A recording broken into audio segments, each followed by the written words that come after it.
ఎందుకు భయపడుతున్నారు? నేనేనండి. నువ్వెప్పుడొచ్చావు? ఇప్పుడే. పట్టపగలే కిటికీలన్నీ మూసేస్తున్నాయి. నేను మూయలేదు, ఆయనే మూసి వెళ్ళారు. ఆయన మనసులో చీకటి ఉన్నట్టు నేను చీకట్లోనే ఉండాలంటున్నారు.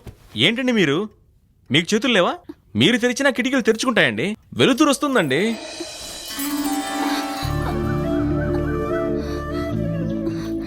ఈ వెలుగులో ఈ ఇల్లు అందంగా ఉందో లేదో కానీ మీరు మాత్రం చాలా అందంగా ఉన్నారండి.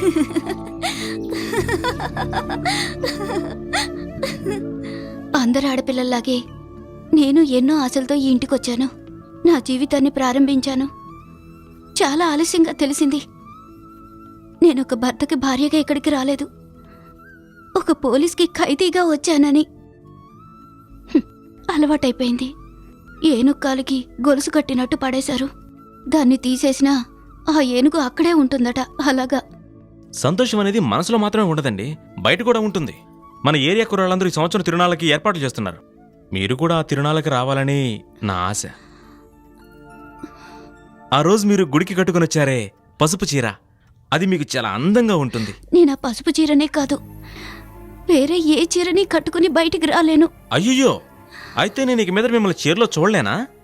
ఛాన్సే లేదండి. నా కోసం ఒకే ఒక్కసారి ఆ చీర కట్టుకుని రారు? ప్లీజ్ ప్లీజ్ ప్లీజ్ ప్లీజ్ అండి, నా కోసం ఒకే ఒక్కసారండి.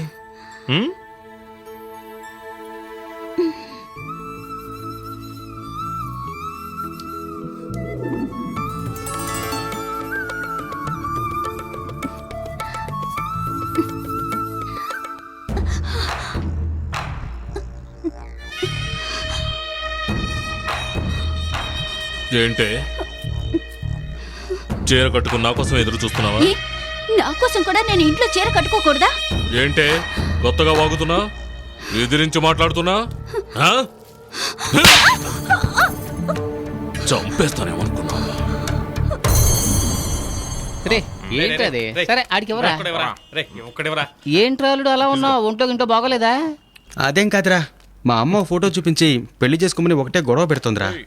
కుదరదని చెప్పపోయావా? నీకు తెలుసు కదరా, నేను ఆ అమ్మాయిని లవ్ చేస్తున్నానని.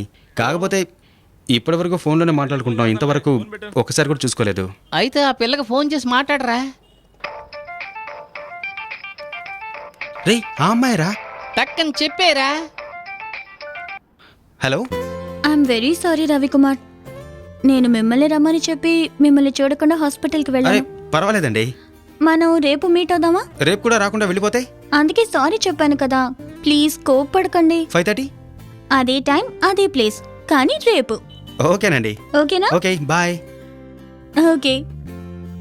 నువ్వు పైకొత్తావురా? రేపు కలుస్తానని చెప్పిందిరా. మరి ఇంకేంట్రా, అయితే పార్టీ ఇచ్చేయ్.